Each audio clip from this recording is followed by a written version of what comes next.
Bonjour à tous, petite vidéo pour présenter 4 indicateurs, donc le MACD, le stock, le Bollinger et l'order flow. On va commencer par le MACD, donc comme d'habitude, ils sont disponibles sur le graphe. Alors, vous pouvez choisir à chaque fois les périodes que vous allez mettre, ainsi que le signal période. Et on va avoir 3 conditions. Le cross level en premier, donc ça va être un peu comme les autres. Donc ici, c'est quand la courbe MACD cross up ou cross down à un certain niveau que vous allez choisir. Ça mettra un signal. Donc la courbe MACD, vous allez pouvoir voir ici, ça va être la ligne verte. Lorsqu'elle cross up ou cross down le level 0, donc cross up le level 0, on va mettre un signal. Et si on a choisi cross down, ça va être ici, qui va avoir un signal. Ensuite, on a le signal cross, quand la signal line, donc celle en pointillé jaune, va cross up ou cross down la MACD line. Donc par exemple ici, cross up la MACD line ou cross down, ça va mettre un signal. Lorsque la MACD est dans une zone, donc ça va être comme le RSI ici, donc là par exemple entre moins 100 et 100, ça va tout le temps mettre un signal, on va pouvoir choisir 0 aussi. Donc par exemple, dès que ça sera supérieur à 0, ça mettra un signal que vous allez pouvoir définir. Le stock, alors j'enlève ça, stochastique, juste là. Donc pareil, vous allez pouvoir choisir la période de la K-line et de la D-line. Alors, pour le cross level, comme d'habitude, donc quand la K-line cross up ou cross down un certain niveau, donc la K-line ça va être la jaune, juste ici, donc par exemple ici cross up ou cross down le level 50, donc juste là. Quand ça cross down le level 50, ça met un signal, quand ça cross up, ça en met un aussi. On va pouvoir en mettre un aussi. Ensuite, on a le in zone, donc quand la K-line est entre, par exemple, 0 et 10. Où ça va être le cas, ici ça va être le cas, alors ça va mettre un signal. La D-cross, donc quand la D-line est dans un certain niveau, et qu'elle cross-up ou cross-down la K-line. Donc par exemple, quand la D-line entre 0 et 100, ça va être simple, ça va être quasiment tout le temps être le cas. Et quand elle cross-up la K-line, donc par exemple ici, non, voilà, là, ici. La D-line qui est donc la courbe rouge, cross-up la K-line, donc ça va mettre un signal puisqu'on est entre 0 et 100. Bollinger, donc là il va avoir un peu plus de choses et ça va prendre plusieurs indicateurs. Donc déjà l'indicateur Bollinger, tout simple. Pareil, vous allez pouvoir choisir le période et le factor. Crossband.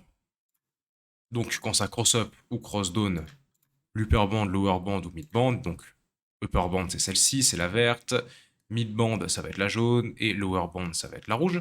Alors c'est une particularité sur le Bollinger qui est disponible que sur le Bollinger, c'est que le cross up ou cross down, le cross level en fait, ne va mettre un signal que si la bougie a par exemple clôturé au-dessus. Par exemple, si c'est cross-up, il faut que la bougie ait clôturé au-dessus de l'upper band, par exemple avec ces conditions, pour que ça mette un signal.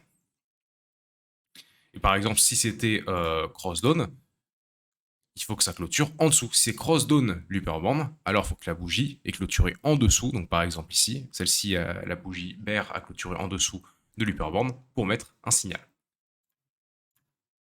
On a le touch band. Donc cette fois-ci, le touch band, ça va être la même chose, sauf que il faut juste, il n'y a pas d'histoire de clôturer au-dessus ou en dessous. Juste, s'il y a une mèche, si c'est passé à travers l'upper band, alors ça va mettre le signal, par exemple, pour touch up de upper band.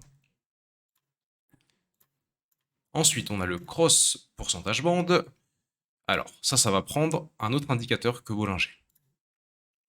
Ça va prendre le Bollinger percent. Mon accent anglais est absolument insane, comme d'habitude. Quand ça cross up, le 100%. Alors, ici, il y a écrit 100. En fait, le 100 correspond au 1. Juste ici.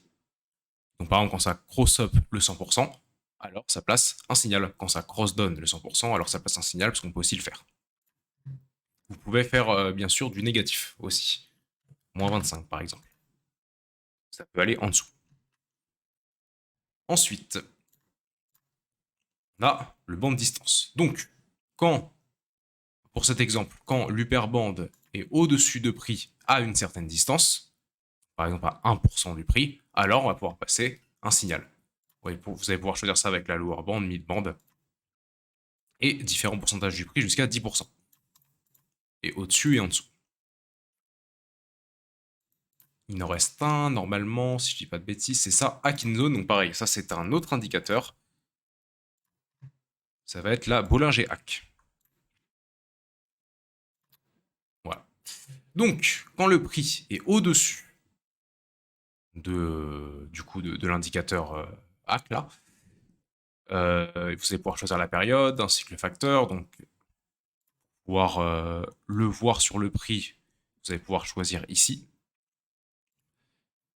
Donc, si elle est au-dessus ou en dessous de la courbe, alors ça va placer un long ou un long signal pour ici, juste un signal, juste le signal que vous allez choisir. L'order flow, pour finir. Alors, order flow, juste là. Donc très très simple pour celui-ci. Soit c'est cross level, soit ça va être sustain level. When the buying or selling, du coup ça va être les deux courbes qui sont juste là. Donc buying devrait être en vert, si je dis pas de bêtises. Ça, buy volume, ça va être en vert, et sell volume, ça va être en rouge. Ça va être la courbe en rouge. Lorsque, par exemple, la courbe du coup verte ici, donc buying, cross up les 75%, en tout cas ça va être de 0 à 100% que vous allez pouvoir choisir. On va prendre ici par exemple 50%, alors on met un signal. Donc par exemple, cross up les 50%, ça va être là. Quand ça cross up, on va mettre un signal. Quand ça cross down, on va aussi pouvoir mettre... Ah non, cette fois-ci, si on peut pas mettre de signal, pardon. Pas de signal pour le cross down, ce sera seulement cross up. Ensuite, sustain level, ça va être comme il y en avait un autre comme ça. J'ai oublié c'était lequel d'ailleurs. Si la courbe reste au-dessus, par exemple ici, de 75%, pendant un certain nombre de temps, alors on va pouvoir mettre un signal. Alors est-ce qu'on a un exemple? On va prendre par exemple 3 candles 1 heure. Donc si la courbe, on va faire selling, reste au-dessus de 75%, pendant 3 heures, on met un signal. Donc selling, ça va être celle-ci, au-dessus de 75%. Oh là, ça va être compliqué, 75%. On va mettre plutôt 40%. Ça va être moins compliqué. 40%, par exemple ici, ça a duré plus de 3 heures. Alors, un signal va être mis. Et c'est tout. C'est tout pour cette vidéo. Donc j'espère que ces explications vous auront aidé.